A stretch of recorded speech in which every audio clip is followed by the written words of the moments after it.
ഒരു ദിവസം ഉണ്ടല്ലോ പെട്ടെന്നൊരു കോൾ വന്നിട്ടാ നീ എവിടെയാണ്. അപ്പൊ ഈ നമ്പർ കണ്ടപ്പോ എനിക്ക് ഒരു പരിചയവും കിട്ടില്ല. എടാ ഞാൻ ശ്യാമാണെന്ന് പറഞ്ഞപ്പോ തന്നെ എനിക്ക് ആളെ മനസ്സിലായിട്ട്. ആ ഒരു ശബ്ദം ഞാൻ ഇതുവരെ മറന്നിട്ടില്ല. എന്റെ കൂടെ പഠിച്ച, അതായത് ഒരു 10 വർഷത്തിന് മുന്നേ പഠിച്ച എന്റെ കൂട്ടുകാരൻ തന്നെയായിരുന്നു എന്നെ കോൺടാക്ട് ചെയ്തത്. വേറെ ഒന്നും അല്ല, ഒരു റീയൂണിയൻ പ്ലാൻ ചെയ്യുന്നുണ്ട്. അപ്പൊ അതിന്റെ ഭാഗമായിട്ട് വിളിക്കുന്നതാണ് അവൻ എന്നോട് പറഞ്ഞു കേട്ടോ. ഞാനാണെങ്കിൽ പണ്ടൊരു ഇൻട്രോവേർട്ട് ആയിരുന്നു. അധികം ആരോടും വലിയ കാര്യമായിട്ട് സംസാരിക്കുക പറയുകയൊന്നുമില്ല. എന്നാലും എന്റെ അടുത്ത് അത്രയും അറ്റാച്ച്ഡ് ആയിട്ടുള്ള എന്റെ ഫ്രണ്ട്സിനോട് മാത്രമേ ഞാൻ അത്രയും നല്ല രീതിയിൽ സംസാരിച്ചിരുന്നു. അപ്പൊ അതുകൊണ്ട് തന്നെ ഇപ്പൊ കാണാൻ പോകുന്ന എന്റെ കൂട്ടുകാര് അവരായിട്ട് സംസാരിച്ചിട്ട് 10 വർഷത്തോളമായിട്ടുണ്ട്. അപ്പൊ ആ ഒരു എക്സൈറ്റ്മെന്റും ആ ഒരു ചിന്തയുടെ ഒരു ക്യൂരിയോസിറ്റി ഒക്കെ കൊണ്ടാണ് ഞാൻ ഈ ഒരു റിസോർട്ടിലോട്ട് കയറി ചെല്ലേണ്ട. കയറി ചെല്ലുമ്പോ തന്നെ അതെ അധികം വണ്ടികളോ കാര്യങ്ങളോ ഒന്നുമില്ല, ആരും വന്നിട്ടില്ല. അതായത് കുറച്ച് പേര് എത്തിയിട്ടുള്ളൂ. അപ്പൊ ഞാനും ആലോചിച്ച പോലെ ആയിരിക്കാം അവരും ആലോചിച്ചത്. കാരണം ഞാൻ ആലോചിച്ചത് ഫുഡ് അടിക്കുന്ന സമയത്ത് കയറി ചെന്നാൽ മതിയല്ലോ എന്നാണ്. അങ്ങനെ ചിന്തിക്കാനായിട്ടുള്ള ഒരു കാരണം എന്ന് പറയുന്നത് ഞാൻ നേരത്തെ പറഞ്ഞില്ലേ, ഞാൻ ആരോടും അധികം സംസാരിക്കില്ല. അപ്പൊ അവരും എന്നോട് സംസാരിച്ചില്ലെങ്കിലോ എന്നുള്ളൊരു ചിന്താഗതിയാണ് ഇപ്പോഴത്തെ എന്റെ ഒരു ചേഞ്ച് എന്ന് പറയുന്നത്. അവർക്ക് ആർക്കും അറിയില്ലല്ലോ. കാരണം ഇതിന്റെ ഇടയിൽ ഞാൻ വേറെ ആരോടായിട്ടും വലിയ കാര്യമായിട്ട് ടോക്ക് ചെയ്തിട്ടില്ല. കയറി ചെന്നപ്പോ ഞാൻ ആദ്യം കണ്ടത് ശരത്തിന്റെ മുഖം ഉണ്ടാ. അവന്റെ മുഖം കണ്ടു കഴിഞ്ഞാൽ പിന്നെ ഒരു സൂര്യൻ ഉദിച്ച പോലെയാണ്. അവനെ ഞാൻ പുകഴ്ത്തി പറയണില്ല കേട്ടോ, അവൻ എന്റെ ഭയങ്കര ഫ്രണ്ടാണ്. അതായത് എനിക്ക് ഭയങ്കര ഇഷ്ടമുള്ള ഒരു ഫ്രണ്ട് കൂടിയാണ്. ഞങ്ങൾക്ക് കുറെ ബിസിനസ് കാര്യങ്ങളൊക്കെ ഇങ്ങനെ ഒരുപാട് പ്ലാൻ ചെയ്ത് കൂട്ടിയിട്ടുണ്ട് കേട്ടോ. പക്ഷെ ഒന്നും നടന്നിട്ടില്ല. നല്ല അടിപൊളിയായിട്ട് ചീറ്റി പോവുകയും ചെയ്തു. അപ്പൊ അങ്ങനെ ഒരുപാട് അനുഭവങ്ങളുണ്ട്. ഇവനായിട്ട് 10 വർഷത്തിന്റെ ഇടയിലാണ് സംസാരിക്കുന്നത് പറയാൻ പറ്റില്ല. കാരണം ഇടയ്ക്കൊക്കെ ഞങ്ങൾ സിനിമയ്ക്കൊക്കെ പോയിട്ടുണ്ട്, ബീച്ചിൽ പോയിട്ടുണ്ട്, കറങ്ങാൻ പോയിട്ടുണ്ട് കേട്ടോ. അവിടെ വന്ന എന്റെ എല്ലാ കൂട്ടുകാരോടും നല്ല രീതിയിൽ തന്നെ ഞാൻ സംസാരിച്ചു കേട്ടോ. ഞാൻ ഇങ്ങോട്ട് സംസാരിക്കാൻ സാധ്യത ഇല്ല എന്ന് കരുതിയ എന്റെ കൂട്ടുകാർ വരെ എന്നോട് നല്ല രീതിയിൽ തന്നെ സംസാരിച്ചു. ഞാനും സംസാരിച്ചു.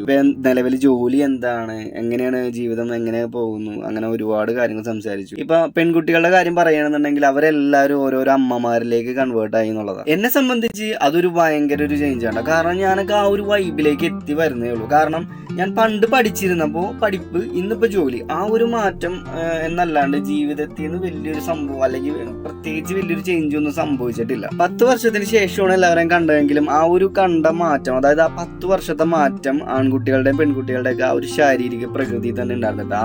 ആൺകുട്ടികളുടെ എല്ലാവരെയും വയറൊക്കെ ചാടിയിട്ടുണ്ടായിരുന്നു. ശരിക്കും പെൺകുട്ടികളെ കണ്ടപ്പോ അവരുടെ ഭർത്താക്കന്മാരുടെയും അവരുടെ മക്കളുടെയും ആ ഒരു ഏജും അവരുടെ ഓരോരോ ഗോഷ്ഠികളും കാര്യങ്ങളൊക്കെ വീഡിയോസിൽ കൂടെ കണ്ടു കഴിഞ്ഞപ്പോൾ ഞാനൊരു കാര്യം ആലോചിച്ചത്, ഞാനൊക്കെ പ്രായമായി, എൻ്റെ ഫ്രണ്ട്സും എൻ്റെ കൂട്ടുകാരന്മാരൊക്കെ പ്രായമായി, നമ്മ ഇപ്പോഴും ആ ഒരു ചെറിയ വൈബിൽ തന്നെ നിൽക്കുകയാണ്. മനസ്സിലായിട്ടില്ല ഈ ശരീരത്തിന് ഉണ്ടായിരിക്കണ മാറ്റവും ആ കാലഘട്ടത്തിൽ ഉണ്ടായിരിക്കണ മാറ്റം ഒന്നും മനസ്സിലായിട്ടില്ല. നമ്മയൊക്കെ വയസ്സായി ശരിക്കും പറഞ്ഞോ. അങ്ങനെ ആ ഒരു കാര്യമൊക്കെ ആലോചിച്ച് വന്നപ്പോഴത്തേക്കും ഫുഡ് അടിക്കാനുള്ള സമയം കേട്ടോ. ഫസ്റ്റ് വിശപ്പ് ഉണ്ടായത് എനിക്കാണെന്നുണ്ടെങ്കിൽ എങ്ങനെയെങ്കിലുമൊക്കെ ഫുഡ് അടിച്ചാൽ മതി എന്നുള്ളൊരു രീതിയിൽ നിൽക്കണം. കാരണം ഞാനിതിങ്ങനെ രാവിലെ തുടങ്ങി ഇങ്ങനെ നടന്ന് അവിടെ എത്തിയിട്ടുണ്ട്. രാവിലെ എനിക്ക് ഒരുപാട് പരിപാടി ഉണ്ട്. അപ്പൊ ഇവിടെ കയറിയൊക്കെയാണ് ഞാനിവിടെ വന്നത്.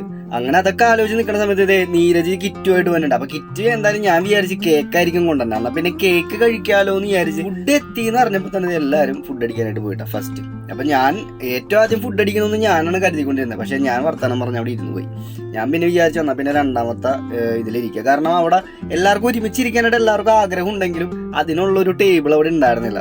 ഒരു കണക്കിന് അത് നല്ല കാര്യമായി. അങ്ങനെ ഫസ്റ്റ് ആ ഒരു റൗണ്ടില് ആദ്യത്തെ ആളുകളെല്ലാവരും കഴിച്ചു എന്ന് വിചാരിച്ചപ്പോ ഞാൻ എന്റെ മനസ്സിൽ ആലോചിച്ചു വർത്താനം പറഞ്ഞിരുന്നു പോയി. ഇനിയിപ്പോ രണ്ടാമത്തെ പന്തിയിൽ എന്തായാലും കയറണം ആ ഒരു ഇതായി. കാരണം എനിക്ക് അത്രയും വിശന്ന് ഞാൻ ഇങ്ങനെ പൊരിഞ്ഞിരിക്കുന്നു. അങ്ങനെ അവരാ സന്തോഷത്തോടു കൂടി ആ ഒരു ഫുഡ് കഴിക്കണത് ഞാനിങ്ങനെ വീഡിയോ എടുത്തുകൊണ്ടിരിക്കുന്ന സമയത്താണ് എൻ്റെ മനസ്സിൽ ഒരു ചെറിയൊരു കാര്യം ആലോചിച്ചത്. ചെറുതല്ല, വലിയ കാര്യം തന്നെ.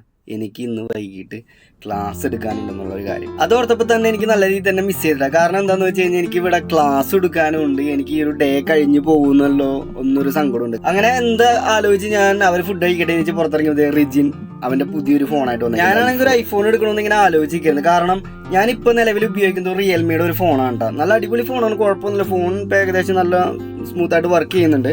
പക്ഷെ ഇതിനകത്തൊരു 4K റെക്കോർഡ് ചെയ്യാം. പക്ഷെ ആദ്യം 60 FPS റെക്കോർഡ് ചെയ്യാൻ കഴിയുമെങ്കിലും ഇപ്പൊ 30 പറ്റണുള്ളൂ. എഡിറ്റ് ചെയ്യാനായിട്ട് പറ്റില്ല. എഡിറ്റ് ചെയ്യുമ്പോഴെന്നുണ്ടെങ്കിൽ എന്താ പറയാ, ഭയങ്കരമായിട്ട് ചൂടാണ്. ഒരു പാനിന്റെ ചൂടാണ്. ഒരു കോഴിമുട്ട പൊട്ടിച്ചിട്ട് കുറച്ചെടുത്തിട്ട് സ്ക്രീനിന്റെ മേലെ ഇട്ട് കഴിഞ്ഞാൽ ഒരു മിനി ഓംലേറ്റ് ആയിട്ട് കിട്ടും. അപ്പൊ അത്രയും നല്ല രീതിയിലാണ് ഹീറ്റ് ചെയ്യണത്. അപ്പൊ അങ്ങനെ ആലോചിച്ച് നിൽക്കും. അങ്ങനെ ആ റിസോർട്ടിന്റെ ഭംഗിയും പ്രകൃതി ഭംഗിയൊക്കെ ആസ്വദിച്ചപ്പോഴത്തേക്ക് രണ്ടാമത് കഴിക്കാനായിട്ടുള്ളൊരു സമയം കിട്ടാം. അങ്ങനെ എല്ലാവരും ഇറങ്ങിക്കഴിഞ്ഞപ്പോൾ രണ്ടാമത്തെ പന്തിയിൽ ഞാൻ ചാടി കയറിയിരുന്നു. പിന്നെ ബിരിയാണിയിലായിരുന്നു ഒരു പിടി പിടിച്ചിരുന്നത്. അപ്പൊ ആദ്യം ഞാൻ പറഞ്ഞില്ലേ നീരജ് കേക്കുമായിട്ട് വന്നത്, അത് ശരിക്കും പറഞ്ഞ കേക്കായിരുന്നില്ല. അവൻ കുറെ ലേസും വാരിക്കൊണ്ടായിരുന്നു വന്നത്. അത് കഴിഞ്ഞ് കേക്ക് തിന്നാനോന്നായിരുന്നു പിന്നെ എൻ്റെ ഒരു ആഗ്രഹം എന്ന് പറയുന്നത്. അതായത് ഇവിടെ ഇരിക്കുന്ന സമയത്തൊക്കെ ഞാൻ കേക്കിന്റെ കാര്യമാണ് ഓരോ കോളും വരുമ്പോൾ കേക്ക് എത്തിയ അങ്ങനെ ഞാൻ ചോദിച്ചുകൊണ്ടിരുന്നത്. കാരണം എന്താ, കേക്ക് തിന്നിട്ട് വേണം എനിക്ക് ക്ലാസ് എടുക്കാൻ പോകാൻ. ഇനി വൈകിട്ടത്തേക്ക് ഞാൻ ഉണ്ടാവില്ല. ഈ ഒരു സമയമായപ്പോഴത്തേക്കും എങ്ങനെ നോക്കിയാലും ഒരു 3 മണിയായിട്ടുണ്ടാവും കേട്ടോ. 3 മണിയായപ്പോഴത്തേക്കും എനിക്കാണെന്നുണ്ടെങ്കിൽ പോകണം, കേക്ക് എത്തിയിട്ടില്ല, ഞാൻ ആകെ മിസ് ചെയ്യണം മൊത്തത്തിൽ. അങ്ങനെ ആകെ സങ്കടപ്പെട്ടിരിക്കുന്ന സമയത്ത് ഞാൻ ആ ഒരു വാർത്ത അവരോട് പറയേണ്ടി വന്നു, ഞാൻ പോവുകയാണ്, ഓക്കെ ബൈ. അങ്ങനെ കേക്ക് കിട്ടിയില്ലല്ലോ, കേക്ക് തിന്നാൻ പറ്റുന്നില്ലല്ലോ എന്നുള്ളൊരു സങ്കടത്തിൽ ഞാൻ അവരെല്ലാവരെയും പിരിയണ സമയത്ത് ഞാൻ പുറത്തേക്ക് ഇറങ്ങുമ്പോൾ തന്നെ ഓരോരുത്തർ കേക്കുമായിട്ട് വേണ്ടി.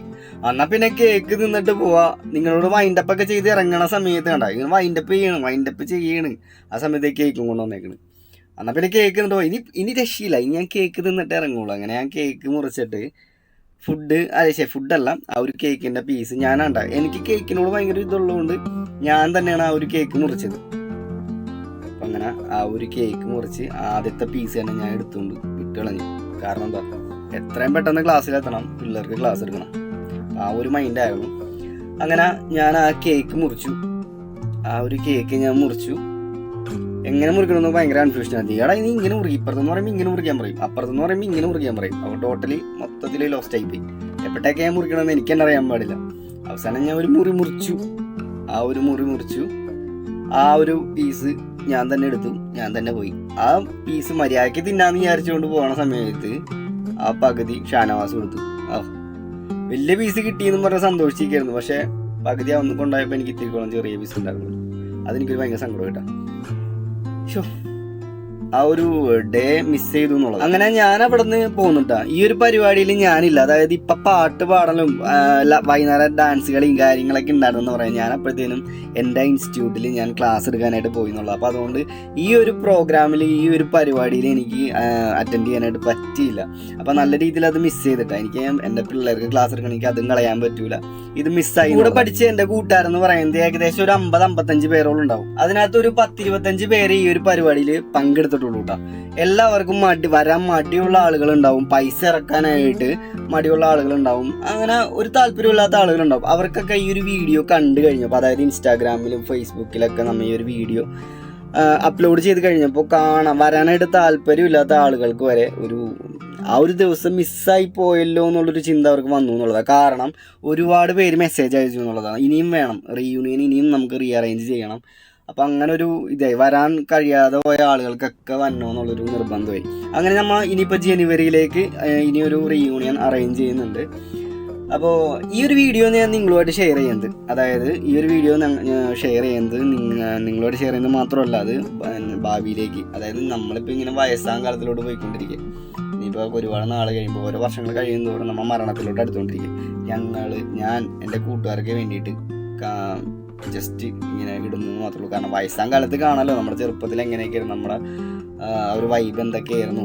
ഇപ്പോൾ മമ്മൂട്ടിയും മോഹൻലാലൊക്കെ സിനിമയിൽ അവരുടെ ചെറുപ്പകാലം ഇങ്ങനെയായിരുന്നു, അവരുടെ സംസാര രീതി, ശബ്ദം ഇങ്ങനെയൊക്കെയായിരുന്നു എന്ന് അവർക്ക് അറിയാനായിട്ടൊരു വഴിയുണ്ട്. പക്ഷെ നമുക്കിതൊക്കെ തന്നെയല്ലേ ഉള്ളൂ. അപ്പോൾ ആ ഒരു കാരണം കൊണ്ടാണ് ഞാനിങ്ങനെ ഇടുന്നത്. ഇനി മെമ്മറിയിൽ സ്റ്റോർ ചെയ്യാനും പറ്റുമൊന്നുമില്ല. കാരണം ഞാൻ മെമ്മറി സ്റ്റോർ ചെയ്ത എൻ്റെ ഒരുപാട് ഫോട്ടോസൊക്കെ വെള്ളപ്പൊക്കത്തിൽ നമ്മുടെ പോയായിരുന്നു. അപ്പോൾ ഇതിലിട്ട് കഴിഞ്ഞാൽ ഇവിടെ കിടന്നോളും. അപ്പോൾ വൈകിട്ട് നല്ല ഡാൻസും പരിപാടിയും കാര്യങ്ങളൊക്കെ ആയിരുന്നു കേട്ടോ. ഇപ്പോൾ ഈ ഒരു വീഡിയോയുടെ വോയിസ് ഞാൻ ഇതിനകത്തേക്ക് ആഡ് ചെയ്യാനായിട്ട് പറ്റില്ല, കാരണം അത് കോപ്പറേറ്റ് ഇഷ്യൂ ആയിരിക്കും. എന്തായാലും സ്ട്രൈക്ക് കിട്ടും, നമുക്ക് വീഡിയോ അത് പബ്ലിഷ് ചെയ്യാനായിട്ട് പറ്റില്ല. അപ്പോൾ ഇങ്ങനെയൊക്കെയായിരുന്നു നമ്മുടെ ആ ഒരു ദിവസത്തെ ഇതെന്ന് പറയുന്നത്. ഈ വീഡിയോസിൽ, ഈ ഡാൻസ് കളിയിലൊന്നും ഞാനില്ല കേട്ടോ, ഞാൻ ക്ലാസ് എടുത്തുകൊണ്ടിരിക്കുകയാണ്. അപ്പോൾ ഇനി ജനുവരിയിലാണ് അടുത്ത റീയൂണിയൻ സെറ്റ് ചെയ്തേക്കുന്നത്. ഇനി വരാൻ കഴിയാതെ പോയ എൻ്റെ എല്ലാ കൂട്ടുകാരും ഇനി വരുമെന്നാണ് ഞാൻ പ്രതീക്ഷിക്കുന്നത്. ഇതിലും മികച്ച രീതിയിൽ, അതായത് ഇപ്പോൾ റിസോർട്ടൊക്കെ നമ്മൾ ഈ ഒരു റിസോർട്ട് തന്നെയാണ് ഇപ്പോഴും ആലോചിച്ച് വെച്ചേക്കണത്. ഇപ്പോൾ സംസാരിച്ചു എന്നാണ് അവൻ പറഞ്ഞത്. അപ്പോൾ ഇനിയിപ്പോൾ ഈ ഒരു റിസോർട്ടിൽ തന്നെ ഇനിയും ഒരുപാട് ആളുകൾ വരാനായിട്ട് കഴിയട്ടെ, എൻ്റെ കൂട്ടുകാരെല്ലാവരെയും കാണാനായിട്ട് കഴിയട്ടെ, പരിപാടികൾ ഇതിലും മികച്ച രീതിയിൽ കൊണ്ടുപോകാനായിട്ട് പറ്റട്ടെ എന്നാണ് ഞാൻ ആലോചിക്കുന്നത് കേട്ടോ. ഈ ഒരു റീയൂണിയൻ എന്നുകൊണ്ട് ഉദ്ദേശിക്കുന്നത്, ജീവിതത്തിൽ ഒരുപാട് ആളുകൾ സ്ട്രഗിൾ ചെയ്യുന്നുണ്ടല്ലോ, ഒരുപാട് ആളുകളല്ല എല്ലാവരെയും നമുക്ക് രക്ഷിക്കാൻ പറ്റില്ല. അപ്പം എൻ്റെ കൂട്ടുകാരന്മാരുണ്ട്, അപ്പോൾ ജീവിക്കാനായിട്ട് സ്ട്രഗിൾ ചെയ്യുന്ന കുറച്ച് പേരുണ്ടാവാം. അപ്പോൾ അത്യാവശ്യം കുഴപ്പമില്ലാത്ത ആളുകളും ഉണ്ടാവും. തമ്മിൽ റീയൂണിയൻ എന്ന് പറയുമ്പോൾ തമ്മിൽ ഒരാളെ സഹായിക്കാനായിട്ട് എന്തെങ്കിലും ഉപകാരമുള്ള രീതിയിലാവട്ടെ ഈ ഒരു റീയൂണിയൻ. അതായത് ഇനി അങ്ങോട്ടേക്ക് ചിലപ്പോൾ എല്ലാ വർഷവും കൂടാനായിട്ട് കഴിയണമെന്നുണ്ടെങ്കിൽ ആ ഒരു വർഷങ്ങളോളം എല്ലാ റീയൂണിയനിലും നമ്മുടെ കൂട്ടുകാരന്മാരെ, കഷ്ടപ്പെടുന്നവരെ അല്ലെങ്കിൽ ജീവിക്കാനായിട്ട് സ്ട്രഗിൾ ചെയ്യുന്ന ആളുകൾക്ക് ഹെൽപ്പ് ആവുന്ന രീതിയിൽ, ഉപകാരപ്പെടാവുന്ന രീതിയിലാവട്ടെ ഇനിയുള്ള റീയൂണിയൻ മീറ്റപ്പുകൾ എന്ന് ഞാൻ മനസ്സുകൊണ്ട് ആഗ്രഹിച്ചുകൊണ്ട് ഞാൻ ഈ ഒരു വീഡിയോയുടെ വൈൻഡപ്പ് ചെയ്യുന്നു. അപ്പോൾ അടുത്തൊരു വീഡിയോയുമായി കാണുന്നവരെ ബൈ.